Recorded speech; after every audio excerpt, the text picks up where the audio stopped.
하나님의 말씀 로마서 16장입니다. 로마서 16장 전체인데 시간상 다 읽을 수는 없고요. 16절이 한 절로 전체 모든 사람들을 문안하라, 온 교회가 문안하라, 서로 함께 한 몸이 되고 서로 은혜를 나누라, 이 말씀으로 함께 우리 합독하도록 하겠습니다.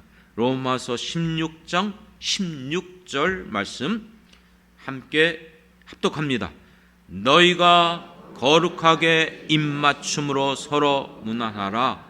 그리스도의 모든 교회가 다 너희에게 문안하느니라. 아멘. 아멘.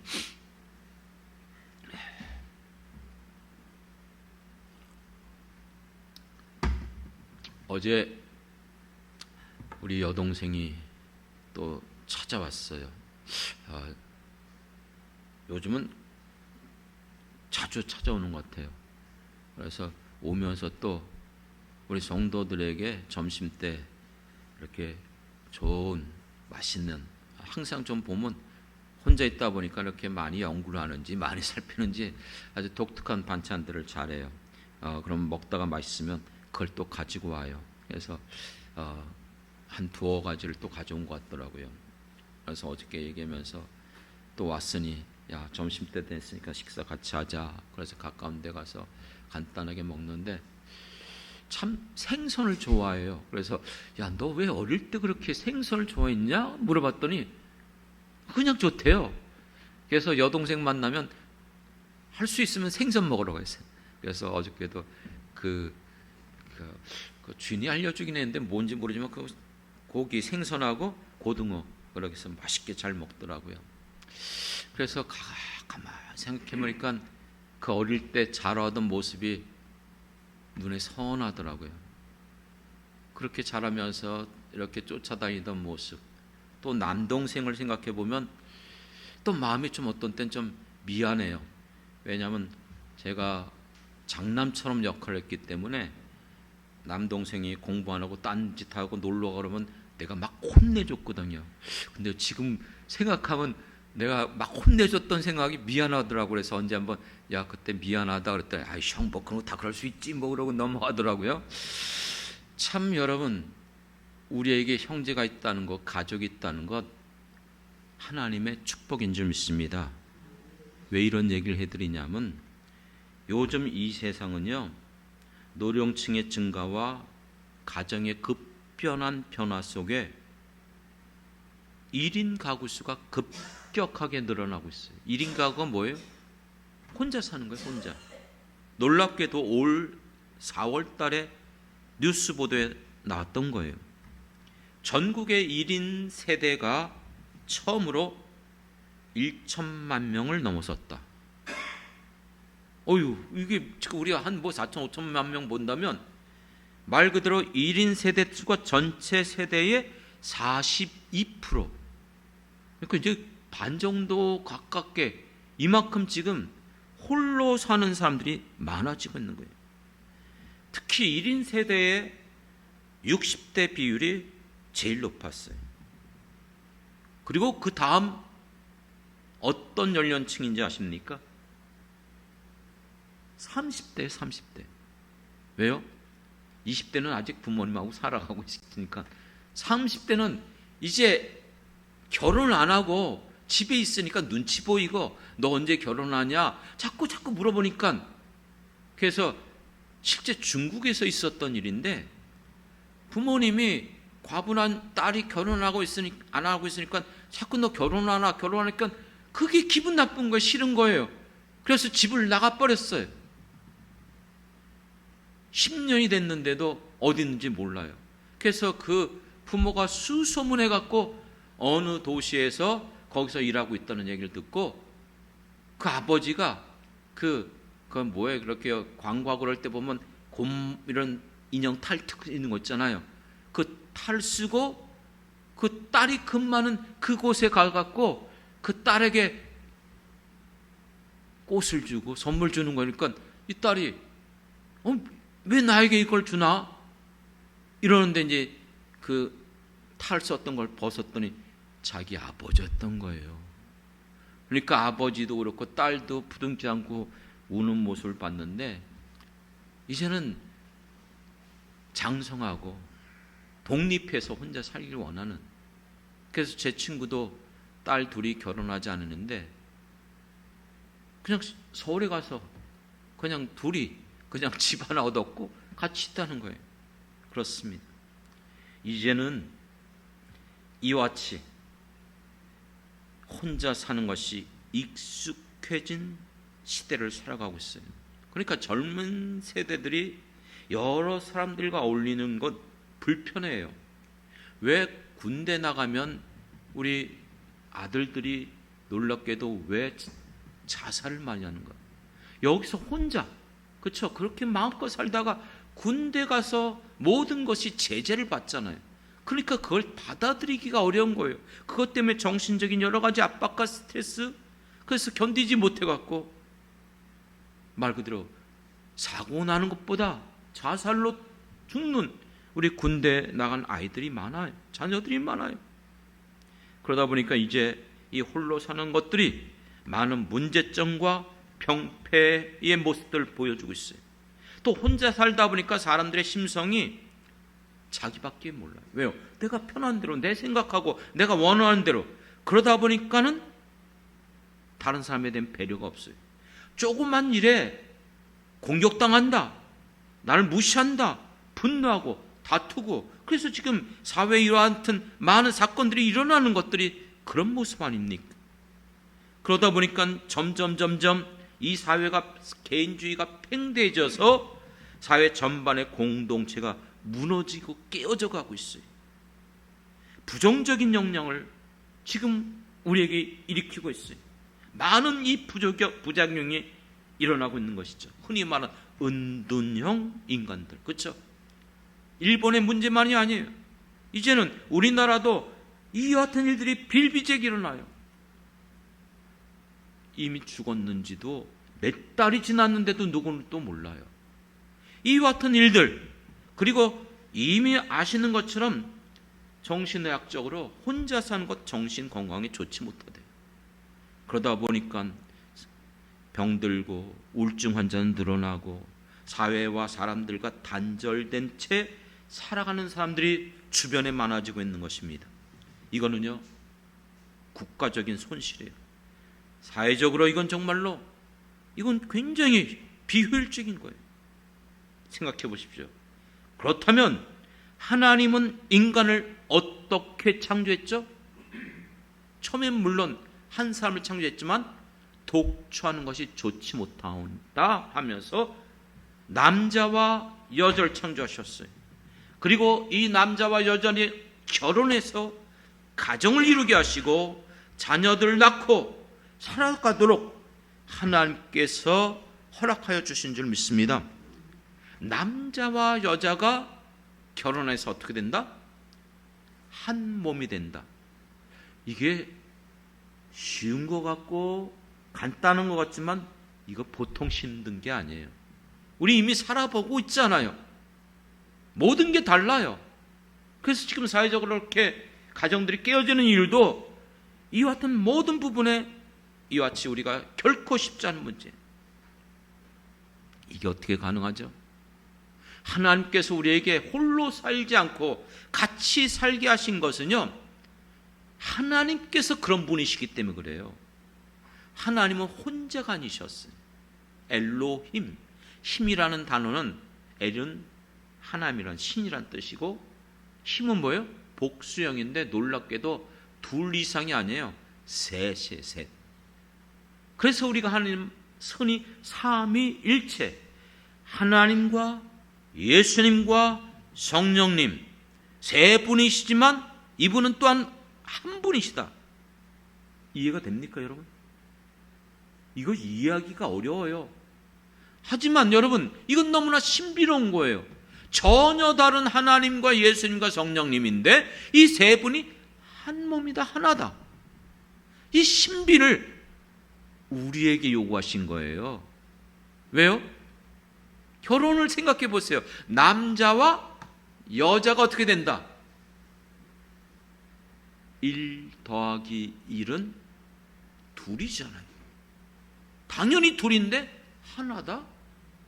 이건 도무지 수학적으로 세상의 어떤 현상으로도 설명 불가능한 건데 하나님이 그렇게 우리를 창조해 주셨어요. 남자와 여자가 결혼해서 한 몸이 되어지는 것 어떻게 가능한 줄 아십니까? 하나님이 거룩하니 너희도 거룩하라. 이 말의 의미는 하나님이 그러하시니 너희도 어떻게 하라는 거예요? 그러하라는 거예요. 하나님께서 이렇게 행했기 때문에 너희도 그렇게 행하라는 거예요. 하나님이 세 분이 하나인 것처럼 너희도 남자와 여자가 다르지만 결혼해서 하나가 되게 살아가라는 것이에요. 이것은 그걸로만 끝나지 않았어요. 요한복음 15장에서 보면 예수를 믿는 우리들에게도 또 놀라운 신비를 가르쳐 주셨어요. 요한복음 15장은 연합장이에요. 그리스도와 성도들이 마치 포도나무와 가지가 하나가 되는 것처럼 예수 그리스도를 믿을 때에 내가 너희 안에 너희가 내 안에 이게 하나잖아요. 그렇죠? 이렇게 됨으로 말미암아 우리가 함께 거하는 거예요. 그리스도의 연합, 성도 간의 우리와의 연합, 이 모든 것들이 신비로운 연합이에요. 놀라운 역사가 그렇기 때문에 일어나는 거예요. 왜요? 그렇게 될 때에 열매를 맺고 너희가 무엇이든지 원하는 대로 내 이름으로 구하라. 그리하면 이루시리라. 믿습니까? 우리가 예수 믿는 것은 신비며 신비. 어떻게 내가 예수 안에 예수님이 우리 안에 거할까? 하나가 될 수 있을까? 그것을 경험한 사람들만이 이것을 또 이해하고 받아들여요. 예수님이 우리에게 또한 약속한 것이 무엇입니까? 내가 너희들에게 무엇을 보내주겠다? 성령을 보내주리라. 그 성령이 어디 거하십니까? 우리 안에. 여러분, 지금도 내가 믿는 주님께서 약속하신 대로 우리에게 찾아오신 성령이 내 안에 지금도 거하심을 믿습니까? 이것이 신비잖아요. 아니, 우리 안에 어떻게 성령님이 거하시지? 이것을 여러분, 하나님과 예수님과 성령님이 삼일체 하나님이 하나인 것처럼 결혼해서 남자와 여자가 하나가 되어지고 예수님을 믿을 때 예수님과 우리가 하나가 되어지고 우리에게 성령을 선물로 주심으로 우리 안에 성령이 거하심으로 이것은 예수 믿는 사람들만이 경험하고 누릴 수 있는 신비며 축복인 줄 믿습니다. 믿습니까? 그리고 이제 이 신비가 개인으로 끝나는 것이 아니라 예수님께서 약속하신 대로 이 반석 위에 내 교회를 세우리라. 예수를 믿는 자들, 그 신앙 고백한 사람들이 함께 모이는 곳, 교회는 단수형이 아니라 했죠. 복수형. 예수 믿는 사람들이 모인 곳이 교회가 되는 줄 믿습니다. 그렇기 때문에 로마서 12장 5절에 보면 이와 같이 우리 많은 사람이 그리스도 안에서 한 몸이 되어. 예수 믿는 사람, 많은 사람들이 예수 그리스도 안에서 어떻게 됐다? 한 몸에. 교회는 그렇기 때문에 몸된 예수님의 교회인 줄 믿습니다. 머리 대신 예수님 앞에 우리 모든 성도들은 다 뭐예요? 지체로 연결되어졌어요. 많은 지체가 있지만 한 몸이에요. 그렇기 때문에 이것이 여러분 우리의 놀라운 신비요 축복이요 은혜예요. 그렇기 때문에 에베소서 교회론에서 보면 예수 믿는 우리들이 이제는 하나님의 나라의 권속이 됐다. 가족이 되어졌다. 그러므로 2장 21절에 그 안에서 건물마다 서로 연결되어지고 주 안에 성전이 되어가고 할렐루야. 함께 지어져 가는 것, 그것이 바로 이 땅에 우리에게 허락하여 주신 주님의 교회입니다. 이것이 하나님이 원하시고 기뻐하는 교회 모습이에요. 하지만 이게 결코 쉽지는 않아요. 예수님의 제자들 보세요. 성령 받기 전에 어땠죠? 예수님이 말씀을 해주시면 그 진리의 말씀을 이해를 못해요. 딴 얘기를 해요. 자기 생각대로 그것을 받아들여요. 그리고 서로 어떻죠? 다퉈요. 누가 더 잘났다, 누가 더 높다, 누가 더 중요하다. 그리고 서로 높아지려고만 해요. 한마디로 말하면 육신적인 모습 그대로 가지고 있는 제자들의 모습을 보여주고 있죠. 복음서에서 우린 자주 볼 수 있어요. 우리가 흔히 사랑의 사도라 부름받는 사도 요한은 성령 받기 전에 어떻게 했죠? 저 사마리아에 어떻게 해달라고요? 불을 내려갖고 소돔과 고모라처럼 멸망시켜달라는 거예요. 아니, 이게 사랑의 사도의 모습이에요? 아니에요. 그랬던 그가 이와 같은 제자들이 성령을 받은 후에 변화여진 줄 믿습니다. 비로소 이제 우리에게 약속하신 이 놀라운 축복들이 임하게 되는 거예요. 서로가 서로를 인정해줘요. 또 함께해요. 또 서로 높여줘요. 그렇기 때문에 여러분, 베드로 사도 오직 독불장군처럼 나만이 최고야, 모든 일에 내가 주도해야 돼, 이렇게 여겼던 베드로 얼마나 급했습니까? 그런데 그 베드로 사도가 쓴 베드로서를 보면은 어떻게 말하고 있습니까? 서로 선한 청지기 같이 서로 대접하고 서로 봉사하며 서로 이렇게 합니다. 다른 사람들을, 그렇습니다. 우리 예수 믿는 성도들이 함께 모인 곳은 아름다운 공동체, 형제의식, 한몸 의식을 가지고 있는 것이 이 땅에 세워주신 주님의 교회요 성도들인 줄 믿습니다. 그걸 보여주는 게 로마서 뭐예요? 16장이에요. 이 마지막 16장에 와서 사도 바울이 그렇게 놀라운, 누구도 할지 못한 많은 사도보다 내가 더 많이 쓰겠다. 맞아요. 성경도 수많이 기록했고, 그리고 얼마나 많은 선교 여행과 교회들을 수없이 세웠잖아요. 그것을 자기 혼자 했다고 안 했어요. 로마서 16장을 통해서 쏟아져 나오는 엄청난 그 수많은 동역자들, 그 이름들 가운데는 유명하고 우리가 이미 알고 있는 사람도 있고, 전혀 성경에 기록되어 있지도 않고, 성경에 기록되어져 있지만 누군지 알 수 없어요.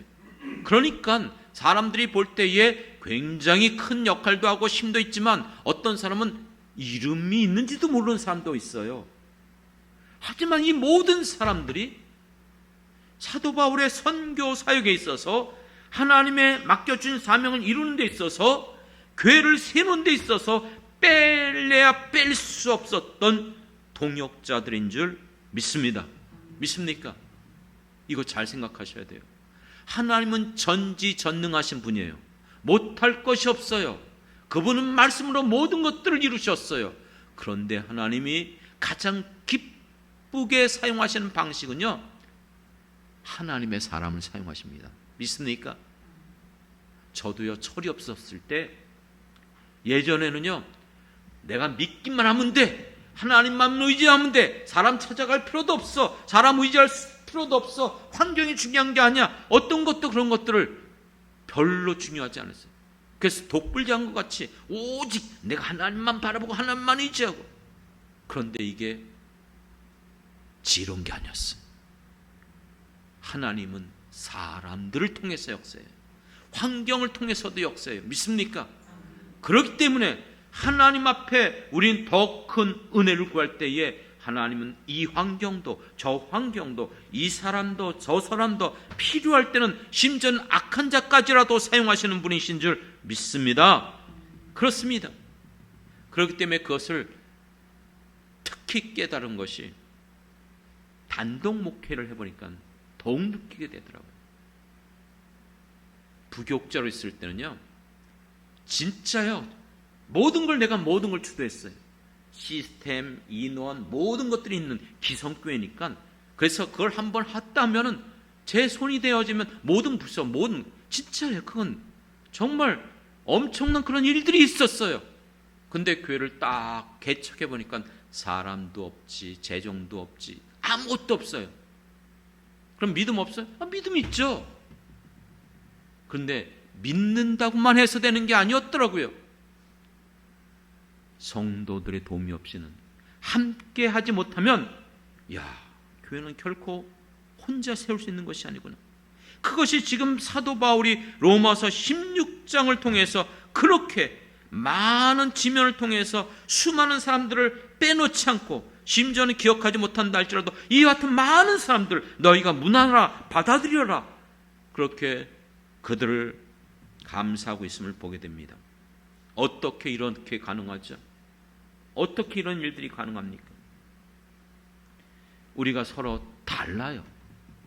성향도 취미도 모든 게 달라요. 그런데 어떻게 이렇게 이룰 수 있습니까? 어떻게 동역할 수 있습니까? 간단해요. 아까 말했던 신비함을 여기다 적용시키면 돼요. 여러분, 부부가 왜 한 몸이 될 수 있어요? 하나님께서 삼일체 하나님이 하나인 것처럼 남자와 여자가 부모를 떠나 한 몸을 이루는, 이것이 결혼인데 어떻게 하나 돼요? 이유는 다른 거 아니에요.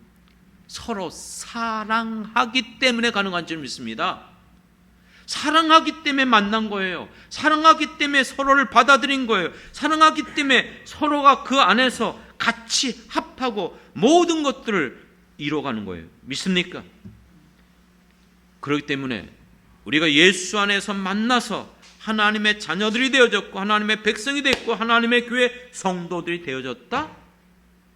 어떻게 동역할 수 있죠? 그렇기 때문에 사도 바울이 로마서 12장 13절 내보면 형제들을 어떻게 하라고 해요?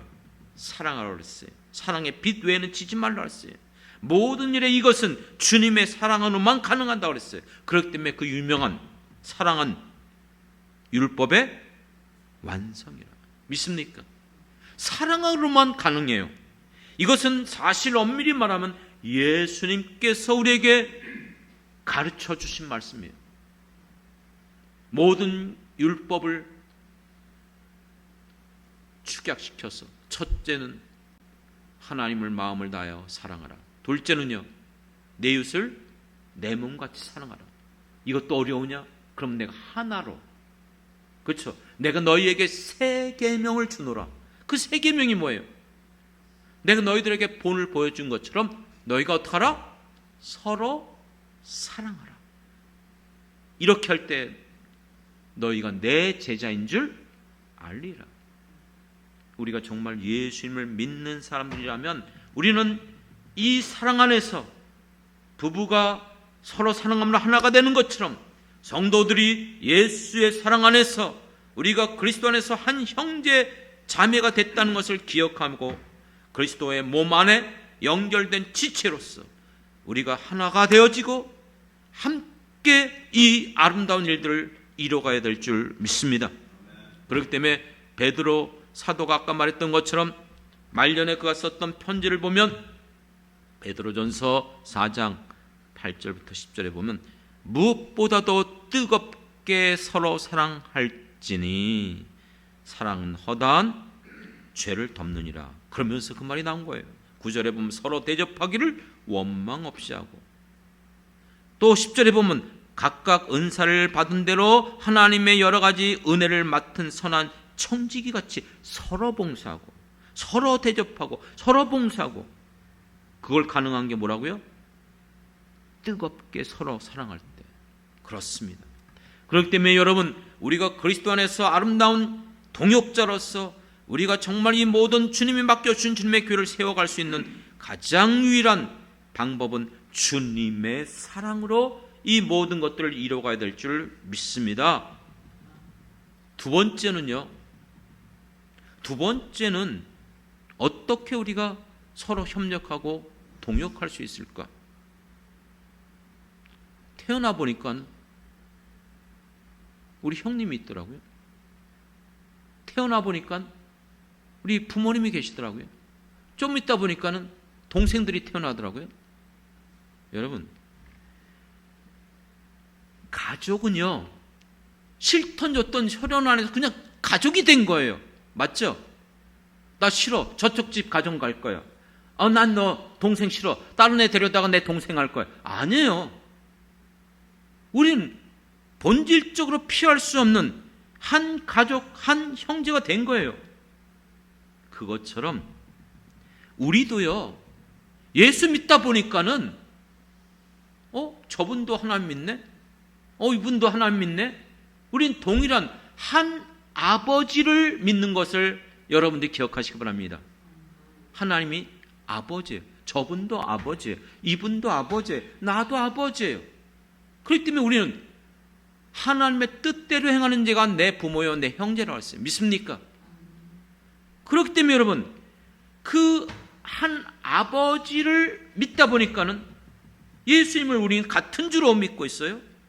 그리고 예수님의 피로 우리는 다 연결된 지체예요. 그러니까 가족이 한 집에서 살아가는 것처럼 예수 믿는 우리들이 한 집에서, 한 주님의 교회 안에서 신앙생활하는 거예요. 그렇기 때문에 로마서 12장 10절에 보면 형제를 사랑하고 서로 우애하고 존경하기를 서로 먼저 하고, 로마서 14장에 가보면 형제들의 연약함이 있을 때에 그 모든 연약함을 용납해주고 내가 감당하라는 거예요. 이게 가족의 형제예요. 우리가 예수 안에서 형제가 됐습니까? 가족이 됐습니까?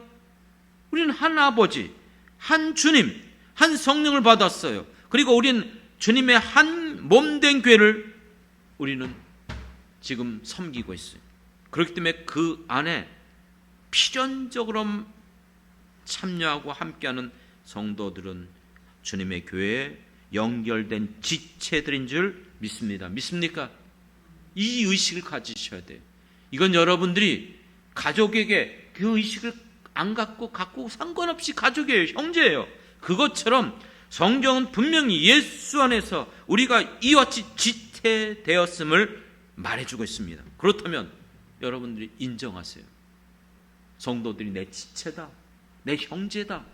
그렇기 때문에 우리는 형제끼리, 아까 제가 동생 얘기했던 것처럼, 형님 얘기했던 것처럼 우리는 한 가족의 지체로서 서로를 돕고 인정해주고 용납하고 참고 기다리고 그 모든 것들을 할 수 있어야 될 줄 믿습니다.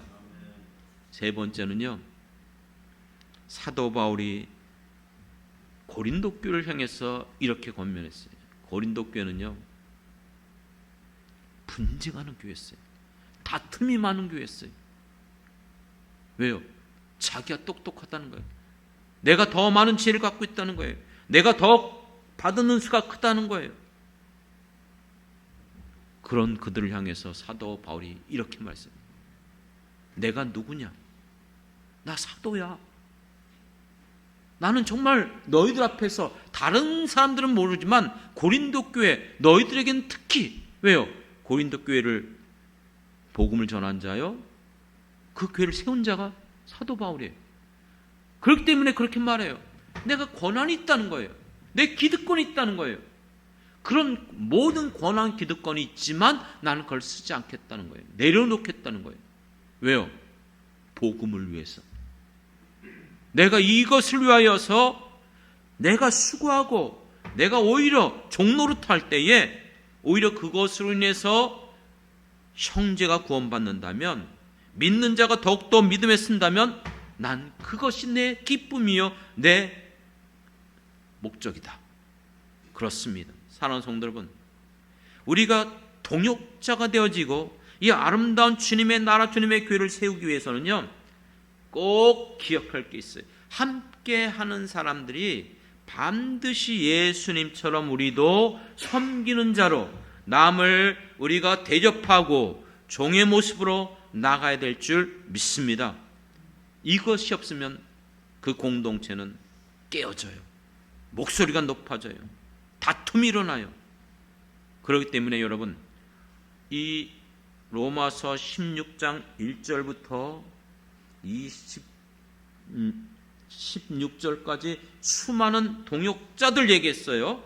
그런데 17절부터 19절 세 절에 걸쳐서 짧지만 마지막 부분 수많은 이 동역자, 저 동역자, 이런 사람, 저런 사람 쭉 얘기해 놓고 이건 꼭 짚고 넘어가야 될 것 같다.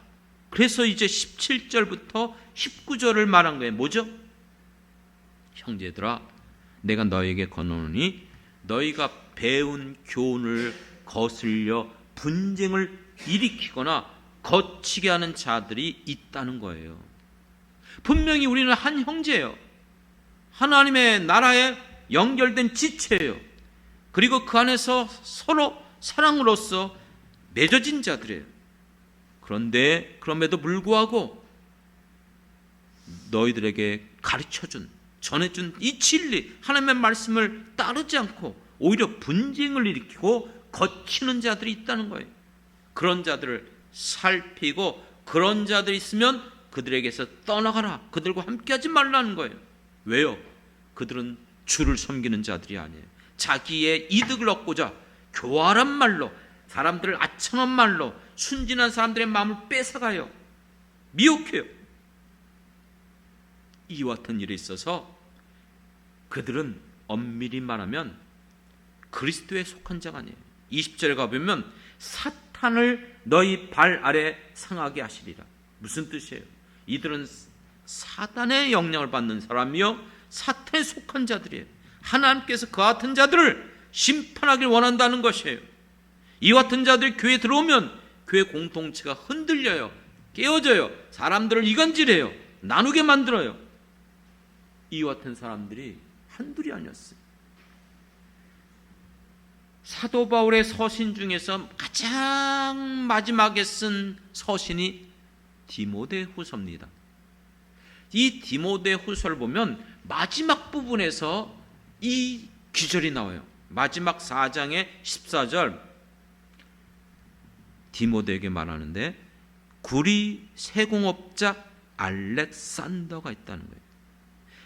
그가 내게 해를 많이 입혔다는 거예요. 그래서 주께서 그 행한 대로 그에게 갚아주실 것이다.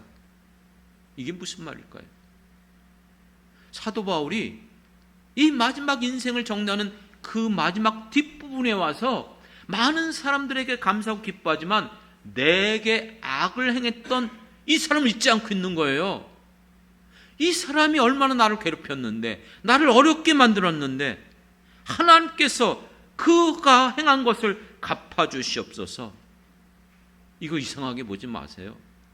우리 살아오면서 평생 우린 기뻐하고 감사할 분들이 많아요. 정말 그런 분들을 볼 때마다 기뻐요. 잊을 수가 없어요.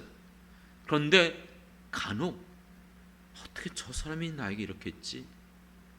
어떻게 내가 무슨 저기 한 것도 아닌데 어떻게 이런 일들을 했을까? 여러분, 우리의 삶 가운데 하나님 앞에서 주님의 교회에서 우리는 정말로 서로에게 기쁨이 되어지는 사람이 되길 원합니다. 그렇기 때문에 여러분, 요한계시록 마지막 앞부분에 보면 요한 1, 2, 3서가 나와요. 이 요한 3서에서 보면 내 영혼이 잘된 같이 내가 범사에 잘되고 강건하기를 내가 강구하노라. 조영기 목사님의 삼박자 그 축복이잖아요. 이게 어디서 나온 거예요? 요한 사도가 가이오 장로를 볼 때에 얼마나 그가 진리 안에서 행하고 성도들을 섬기고 또 교회를 위하여 충성하고 그런 얘기를 들을 때마다 너무나 기쁜 거예요. 너무나 기쁜 거예요. 우리가 잘 아는 것처럼 이 가이오 장로는 식주인이라는 별명이 있을 정도로 많은 교회 성도들을 베풀고 섬기고 도와줬어요. 그 아름다운 일. 그렇기 때문에 요한 3서는 시작하면서 장로인 나의 사랑하는 가이오, 곧 내가 참으로 사랑하는 자에게 사랑하는 자에게, 사랑하는 너에게. 그렇습니다. 이렇게 정말 기뻐하고 감사하는 게 가이오 장로였어요. 그런데 요한 3서 뒷부분에 가면 또 다른 사람이 등장해요. 9절 10절에 내가 두어자로 교회에 썼다. 이 가이오 장로에 대해서 이렇게 말하면서 또 다른 사람을 얘기하는데 뜸대기를 좋아하는 누가 있다? 디오드레베라는 사람이 있어요. 그는 모든 일에 있어서 우리에게 행한 일을 내가 알고 있다. 악한 말로 심지어는 사도들을 비방해요. 그리고 교회 안에서 성도들을 흔들어놔요. 정착하지 못하게 만들어요. 심지어는 교회에서 그 같은 사람을 내쫓아요. 교회 못 오게 만들어요. 말 같지 않은 일이 저 경험해 봤어요. 어떤 분이 목사님 그 사람 교회 내보내야 돼요. 자기가 데려오놓고 내보내래요. 말도 안 되는 일. 그렇게 할 수 없다. 난 목사이기 때문에 어떻게 성도를 내보냅니까? 본인이 스스로 나간다면 모르지만 결코 그건 말이 안 된다. 그래갖고 자기 말 안 된다고 막 뭐라 하더라고요. 여러분, 그건 상관없어요. 이와 같은 자가 교회에 있으면 이건 교회가 흔들리는 거예요. 오늘날도 여러분, 교회에 주님의 성도들이 정말 아름답게 정착하고 교회가 세워지지 못하도록 이런 일을 하는 자들이 있어요. 그렇기 때문에 요한 3서 11절에 보면 이렇게 말해요. 이와 같은 자들은 결코 하나님을 뵙지 못한다는 거예요. 하나님을 뵙지 못한다는 게 뭐예요? 하나님의 사람 아니란 뜻이잖아요. 그렇기 때문에 사랑하는 성도 여러분, 오늘 우리는 어떻게 우리가 서로 다른 부부가 만나서 하나가 되어지고 가정을 이루고 지금까지 살아옵니까? 그 신비가 하나님에게 있었음을 믿습니다. 그것이 우리에게 이 땅에 오신 예수님이 보여주신 거예요. 우리가 주님을 사랑함으로써 그 안에서 하나가 될 수 있는 것이고, 정말로 주님을 만났을 때에 그 사랑을 우리는 경험하고 받았어요. 그리고 이것을 가능할 수 있도록 성령님이 우리 안에 거하시는 줄 믿습니다. 사랑하는 성도 여러분, 이제 말씀을 맺으려고 합니다. 여러분, 정말 예수님을 만났습니까? 여러분 안에 예수님이 계십니까? 여러분 안에 성령님이 계십니까? 그렇다면 여러분은 어떤 성도가 되어야 합니까? 여기에 나와 있는 수많은 동역자입니까? 아니면 근심케 하고 분열케 하는 자입니까? 어제도요, 우리 성도들이 교회 나와서 이렇게 열심히 청소하시는 모습, 제가 사무실에서 소리가 들리고 성도들이 모습 때 얼마나 기쁘고 감사한지요. 그래서 오랜만에 우리 함께 식사를 했어요. 얼마나 기뻤는지 몰라요. 정말 기쁘더라고요. 참 목회를 해오면서 정말 성도들과 만난 것이 전 하나님의 축복이라 믿어요. 그래서 지금까지 목회하면서 만났던 성도들 자주 얘기해 드렸잖아요.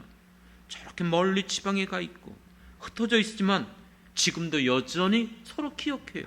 연락을 주고받아요. 올라오면 만나요. 그리고 무슨 문제가 있으면 기도를 요청해요. 지난 주간에도요, 지난주인가 어느 성도님이 연락이 온 거예요. 자기 딸이 운전하다가 교통사고가 난 거예요. 그러니까 당황해 어쩔 뻔 몰아갖고, 아니 그 나가는 교회가 수천 명 모이는 교회예요.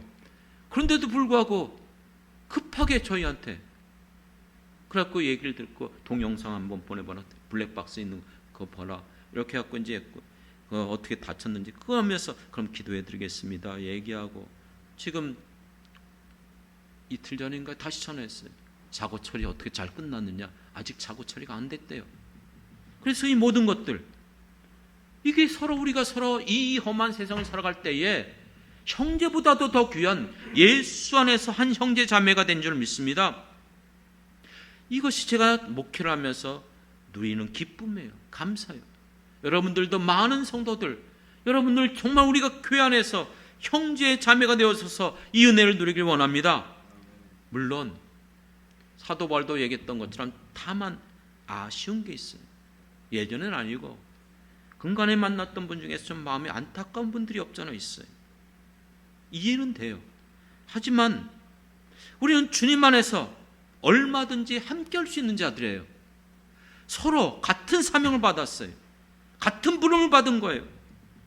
우리가 뭔가 좀 차이가 있지만 부부가 그렇게 같이 살아가는 것처럼 예수 그리스도 사랑 안에서 우리는 얼마든지 용납하고 얼마든지 함께 할 수 있는 그 같은 우리의 만남이 되어야 될 줄 믿습니다. 그것이 여러분, 저는 여전히, 왜요? 평생 이 기억은 없어지지 않잖아요. 좀 아쉽다. 정말 아쉽다. 지금도 만나서 우리가 기뻐하고 서로 연결되어지고 또 서로 기도해주고 너무나 기뻐요. 너무나 감사해요. 기억하십시오. 우리는 분명하게 예수 안에서 한 형제 자매 되어진 하나님의 가족인 줄 믿습니다. 이 아름답고 존귀한 일을 함께 할 수 있도록 붙여줬잖아요. 나 혼자 하는 게 아니고 더불어 함께 할 때 얼마나 그게 감사하고 기쁨이 됐습니까? 서로 기억해주고 아껴주고 어떻게 됐어요? 몸 어떠세요? 계속 기도하고 있어요. 서로 사랑하며 베풀고 숨기고, 이것이 여러분 축복이에요. 사실 이 험한 세상 살아갈 동안 우리에게 이게 힘이 되고 위로가 되는 거 아닙니까? 여러분, 성경이 이것을 우리에게 알려주시는 거예요. 이게 우리를 향한 하나님의 기뻐하는 뜻이거든요. 저는 이 본문을 발견했을 때 얼마나, 그래서 저는 이것을 읽지 않고 있어요. 여러분 여러 번 들었을 거예요. 여러분이 제가 이것을 강조했었던 거 기억할 거예요. 시편 133편 1절에 보면 형제의 연합함이 어찌 그리 선하고 아름다운 것이냐. 예수 안에서 우리가 이렇게 연합되는 것이 정말 아름답고 선하다는 것을 믿습니까? 그렇기 때문에 시편 16편 3절에 땅에 있는 성도들은 존귀한 자들이라. 할렐루야.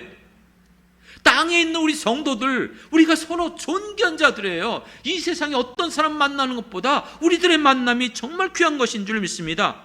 그래서 뭐라고 했어요? 그 다음에 끝부분에 나의 즐거움, 이렇게 안 했어요. 기억하십시오. 나의 모든 즐거움이, 어떤 상황 속에서도 우리에게 즐거움이 될 줄 믿습니다. 이 모든 즐거움이 저희에게 있도다. 할렐루야.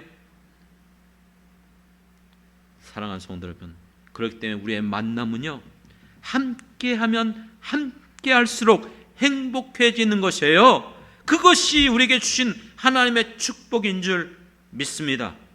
사랑하는 성도 여러분, 그렇기 때문에 정말로 우리 안에 성령님이 강권적으로 역사하여 주시길 바랍니다.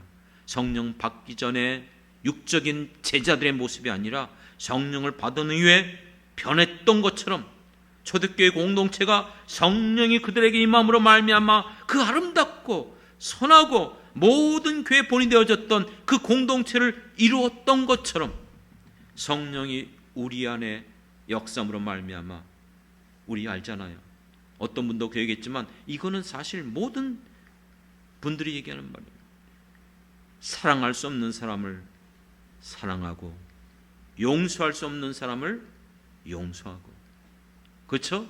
우리가 이것이 정말 하나님이 우리를 예수 안에서 받으신 것처럼 너희도 서로 받으라고 말씀하셨어요.